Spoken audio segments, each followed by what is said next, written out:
Back ஃபிளிப்ல நீங்க காமனா பண்ற 3 மிஸ்டேக் என்னன்னு நான் சொல்றேன். ஃபர்ஸ்ட் ஒன் என்னன்னா ஜம்ப். இந்த ஜம்ப்ல நீங்க அடிக்க மாட்டீங்க.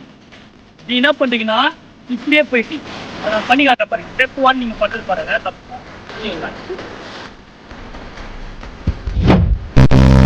இதுதான் நீங்க பண்ற ஃபர்ஸ்ட் மிஸ்டேக். செகண்ட் மிஸ்டேக் என்னன்னா ஜம்ப் பண்ணிடுறீங்க ஆனா காலை கேட்ச் பண்ண மாட்டீங்க. காலை டச் பண்ண மாட்டீங்க.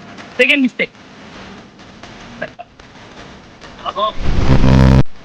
இதான் நீங்க பண்ற செகண்ட் மிஸ்டேக். இப்ப தேர்ட் மிஸ்டேக் என்னன்னா மேல ஏறிடுறீங்க, டக்கு பண்ணிடுறீங்க ஆனா நிக்க மாட்டீங்க, நின்று விட்டுறீங்க.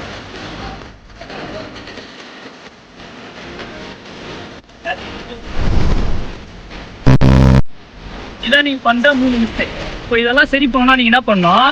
ஃபர்ஸ்ட் ஜம்ப், டக்கு, ஸ்டாண்ட். நான் ஒன்று பண்ணி காட்டுறேன்.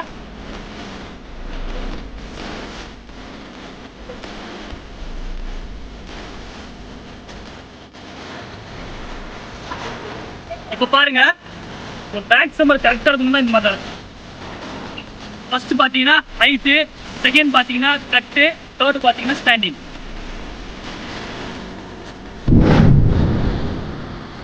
ஓகே, இந்த வீடியோ வந்து உங்களுக்கு ஹெல்ப்ஃபுல்லாக இருக்கும்னு நினைக்கிறேன். வீட்டில் வந்து சேஃப்டியாக ப்ராக்டிஸ் பண்ணுங்க. பக்கத்தில் ஹெல்ப் இல்லாமல் ப்ராக்டிஸ் பண்ணாதீங்க. Thank you so much.